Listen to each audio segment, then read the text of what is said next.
महत्त्वाची बातमी मोठी आहे। ठाकरे बंधूंच्या युती संदर्भात शरद पवार सकारात्मक आहेत, तर मनपा निवडणुकीबाबत युती आघाडी संदर्भात अद्याप कोणताही निर्णय झालेला नाहीये।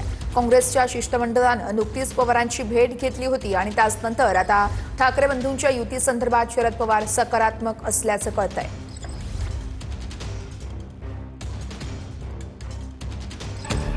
मुंबई पालिकेच्या तोंडावर ठाकरे बंधूंच्या युतीबाबत शरद पवार सकारात्मक असल्याची सूत्रांची माहिती आहे।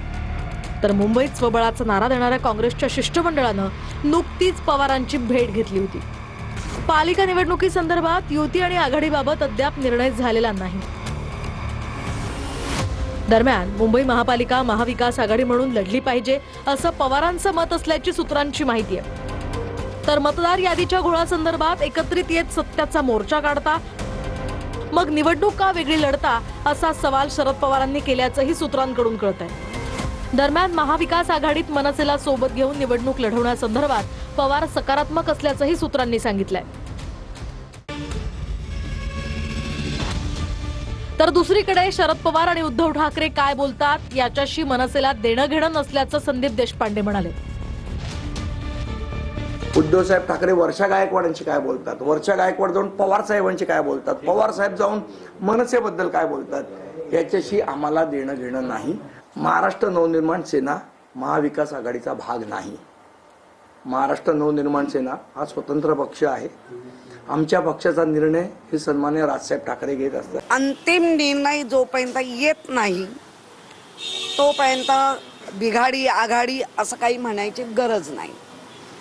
त्यामुळे मला वाटतं सगळ्यात पक्षप्रमुखांचे आदेश येईपर्यंत सर्वांनी या गोष्टीवरती धीर धरला पाहिजे।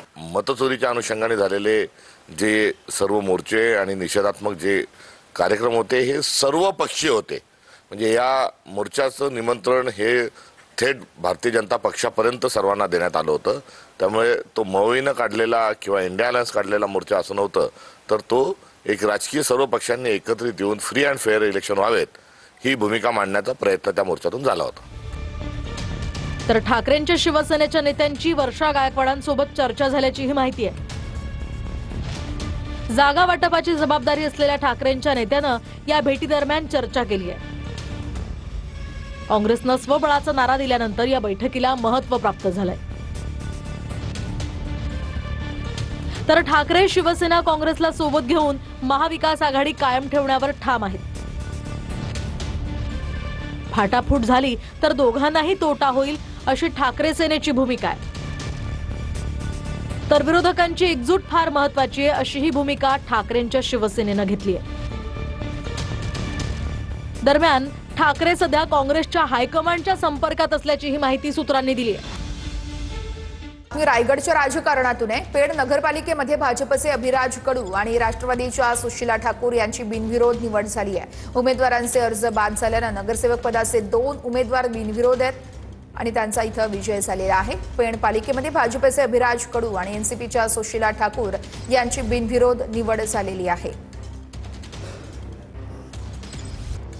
आता बातमी पुण्यातून आहे। राजगुरू नगर परिषद या ठिकाणी निवडणुकीत प्रभाग क्रमांक 1 मध्ये लिलाव केल्याची चर्चा रंगतीये। नगरसेवक पदासाठी गावकीनं लिलाव केल्याची चर्चा आहे। सर्वसाधारण जागेसाठी 1,02,00,000च्या लिलावाची चर्चा आहे, तर महिला राखीव जागेसाठी 22 लाखांवर लिलाव झाल्याची माहिती आहे। प्रभागाची निवडणूक बिनविरोध करू असा गावकऱ्यांचा निर्णय आहे। राजगुरुनगर नगर परिषदेमध्ये तब्बल नगरसेवक पदासाठी 1 कोटी रुपयांची बोली लावल्याची चर्चा सध्या पुणे जिल्ह्यामध्ये चर्चेत येत आहे।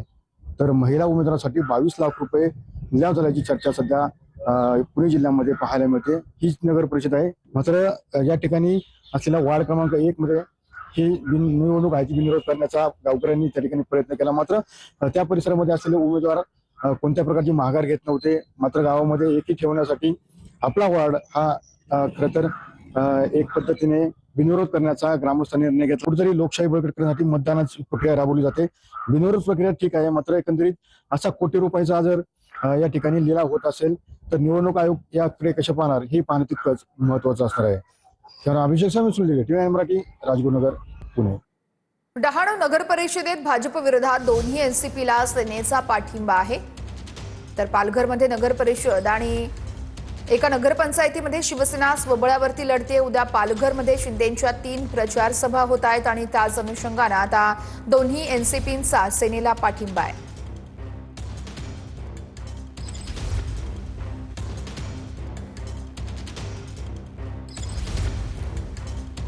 तर तिकडे अमरावतीच्या चिखलदरा नगर परिषदेमध्ये नगरसेवक पदासाठी मुख्यमंत्री देवेंद्र फडणवीस यांचे मामेभाऊ आल्हाद कलोती हे बिनविरोध निवड झालेली आहेत. चिखलदरा विकासासाठी जनतेचा विश्वास हा फडणवीस यांच्यावरती आहे असं देखील त्यांनी बोलून दाखवलंय. विरोधकांनी सामूहिक निर्णय घेत फॉर्म मागे घेतले असं कलोती म्हणताय. फडणवीसांची विकास केंद्रात भूमिका लोकांना मान्य असल्याचंही कलोतींनी म्हटलंय. सर्वांगीण विकासासाठी काम करणार अशी ही प्रतिक्रिया आल्हाद कलोते यांनी दिली आहे. साहेबांचं जे विकासाभिमुख कार्य आहे त्याच्यासोबत आपण उभं राहिलो तर चिखलदऱ्याचा पण सुद्धा विकास, सर्वांगीण विकास निश्चितच होईल व त्या अनुषंगाने इथल्या जनतेने हा निर्णय घेतला.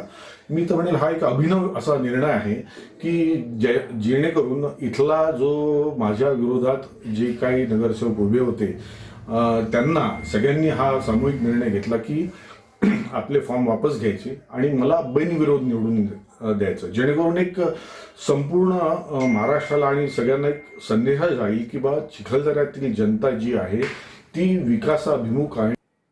आता मोठी बातमी अंधेरीमधून आहे. मुंबईमध्ये शौचालयाच्या फ्लशमध्ये मतदान ओळखपत्र ही सापडल्याचं कळतंय. व्हायरल व्हिडिओ अंधेरी परिसरातील असल्याची माहिती देखील समोर आली आहे. शेकडो मतदान ओळखपत्र सापडल्यानं मोठी खळबळ उडाली आहे. सर्व ओळखपत्र कोरी असल्याची देखील आताची एक अपडेट समोर येते.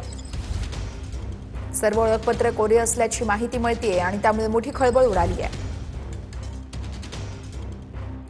तर यशोमती ठाकूर येत्या 6 महिन्यामध्ये भाजपात पक्षप्रवेश करतील असा विश्वास रवी राणा यांनी व्यक्त केलाय. आमदार रवी राणा यांचा हा मोठा दावा आहे. तर आमच्या भावाला जोक मारण्याची सवय आहे असं यशोमती ठाकूर म्हणतात. यशोमती ठाकूर यांचा रवी राणांवर पलटवार आहे. तुमचा पक्ष नेमका कोणता हे तुम्ही ठरवलं पाहिजे असं देखील यशोमती ठाकूर यांनी म्हणत पलटवार केलेला आहे. येणाऱ्या 6 महिन्यात यशोमतीताई ठाकूर सुद्धा भाजपमध्ये येतील. त्यांनी मध्ये बोलल्या होत्या की मला या दिवशी तिकीट पाहिजे. इलेक्शनच्या आधीसुद्धा त्या अनेकदा देवेंद्र फडणवीस साहेबांना भेटल्या की दिवसाची भाजपची तिकीट मिळत असेल तर मी भाजपमध्ये यायला तयार आहे. पण तेव्हा राजेश वानखेडे आमचे उमेदवार पक्के झाले होते म्हणून थोड्याशानं ते सटकलं आणि येणाऱ्या 6 महिन्यामध्ये काळ्या दगडावरची पांढरी रेघ आहे की यशोमतीताई ठाकूर ह्या भाजपमध्ये दिसतील. भावाला जोक मारायची सवय आहे. अफवा, गोंधळ, नाटक, नौटंकी सगळ्या गोष्टी करायची सवय आहे.